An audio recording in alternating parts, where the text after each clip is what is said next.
Hello and welcome everyone. आज हामी यस भिडियोमा in how many ways can a letter of word orange be arranged so that two R's do not come together question चाहिँ solve गर्दैछौँ।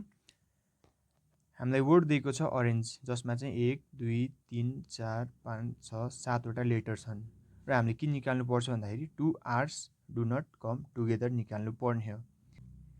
To R's do not come together हामीले directly निकाल्न सक्दैनौँ, त्यसैले total number of arrangement निकालेर minus गर्छौँ। केलाई भन्दाखेरि two R's do come together निकालेकोलाई टोटल नम्बर अफ अरेन्जमेन्टबाट माइनस गर्छौँ, यानि सबट्र्याक्ट।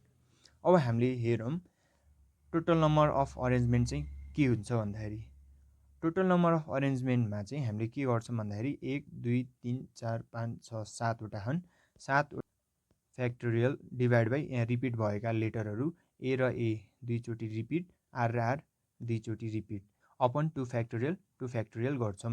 ए दुईचोटि रिपिट भयो भएर टु फ्याक्टोरियल, आर दुईचोटि रिपिट भयो भएर टु फ्याक्टोरियल, अनि माइनस अब two R's do come together हुँदाखेरि के हुन्छ भन्दाखेरि यो दुईवटा आरलाई हामीले एउटा सिङ्गल लेटर जसरी ट्रिट गर्छौँ र हाम्रो टोटल नम्बर अफ लेटर कति हुन्छ 1, यो पुरै 2, अनि यो 3, यो 4, यो 5, अनि यो 6 फ्याक्टोरियल अपन, अनि त्यसपछि फेरि अझै यता हामीले हेर्न सक्छौँ ए र ए चाहिँ अझै पनि दुईचोटि रिपिट हुँदैछ, त्यही भएर टु फ्याक्टोरियलले डिभाइड गर्छौँ।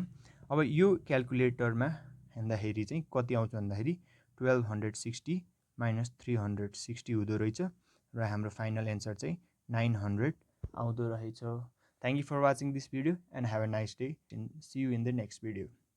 I hope you will again catch up in next video. Thank you.